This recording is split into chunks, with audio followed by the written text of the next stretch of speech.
नमस्कार, बहुत स्वागत है आपका वंदे भारत न्यूज में और मैं हूं आपके साथ कविता पांडे। और आज हम बात कर रहे हैं किसान आंदोलन की।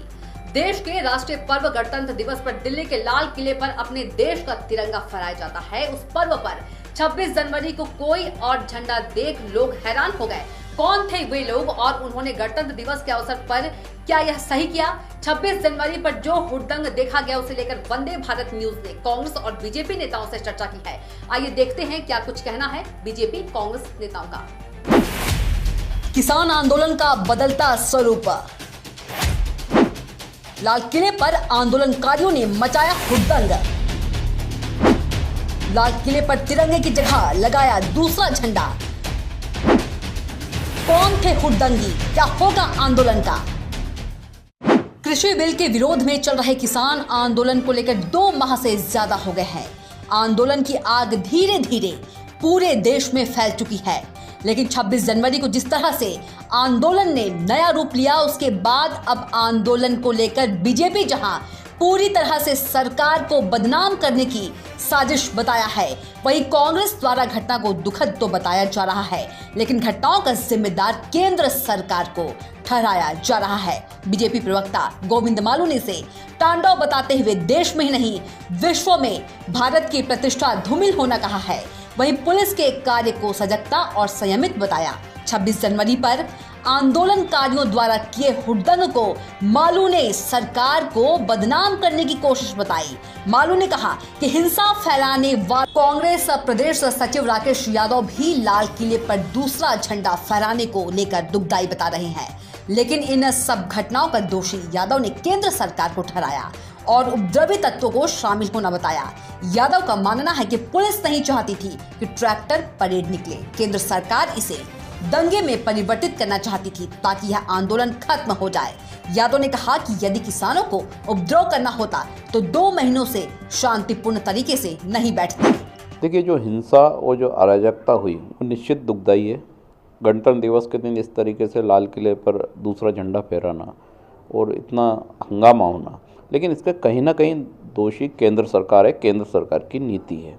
जब किसानों की और केंद्र सरकार की, उनके नुमाइंदों की या प्रशासन की ये चर्चा हो गई थी कि ट्रैक्टर परेड के लिए निर्धारित मार्ग है, फिर क्या वजह थी कि उस मार्ग को भी अवरोध कर रखा था पुलिस ने, टोल नाकों को रोक रखा था। वहाँ ये बोला जा रहा था किसानों को कि हम 100-200 ट्रैक्टर जाने देंगे, बाकी नहीं जाने देंगे। ऐसी कोई चर्चा तो किसानों संगठन की या प्रशासन की नहीं हुई थी। एक मार्ग का निर्धारण था। फिर उस मार्ग को रोकने की क्या आवश्यकता थी? जब मार्ग को रोका गया, मौके पर पुलिस के जो लोग थे और किसानों में झड़प हुई। अब उसमें संभव है कि कई उपद्रवी तत्व भी उसमें शामिल हो गए हों जिन्होंने ये पूरी अराजकता फैलाई हो, लेकिन उसमें किसान दोषी नहीं है। अगर किसान ये इस तरह के उपद्रव करना चाहते तो शायद वो 50 दिन से बॉर्डर पे नहीं बैठे रहते। कौन दोषी है इसमें मुख्य रूप से केंद्र सरकार और दिल्ली का जो पुलिस प्रशासन है वो दोषी है, क्योंकि उन्होंने जो चर्चा की थी उसके बाद भी कई टोल नाकों पर कई जगह अवरोधों को नहीं हटाया। इसका मतलब था कि पुलिस प्रशासन ये चाहता ही नहीं था कि वो ट्रैक्टर परेड निकले। तो केंद्र सरकार कहीं ना कहीं ये चाहती थी कि ये विवाद का स्वरूप रहे, ये दंगे में परिवर्तित हो और उसके बाद ये आंदोलन स्वतः समाप्त हो जाए।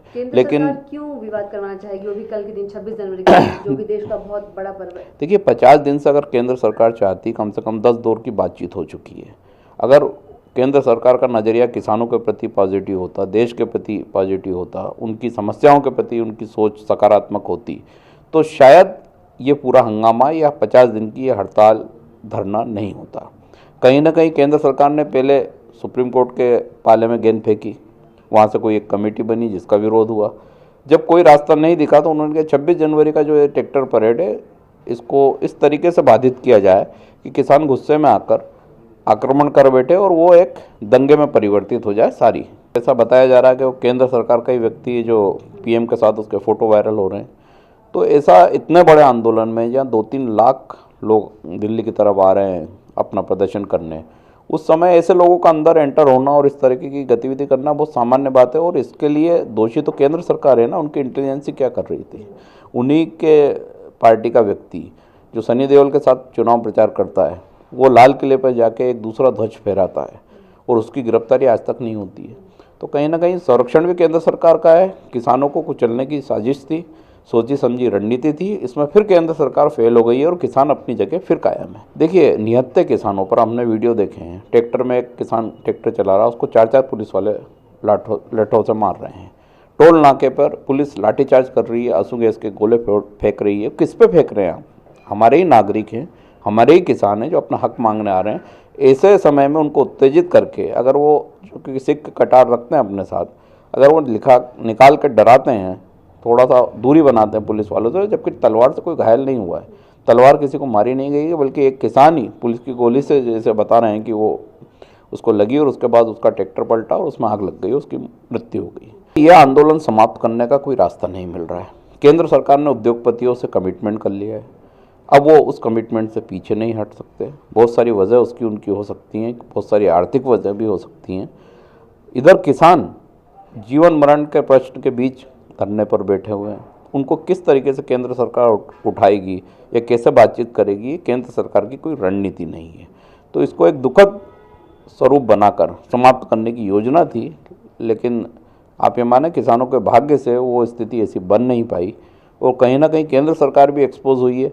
जब मालूम था कि 2 से 3 लाख लोग दिल्ली में परेड करने वाले हैं, तो क्या पैरा मिलिट्री फोर्स गृह मंत्रालय पहले नहीं लगा सकता था?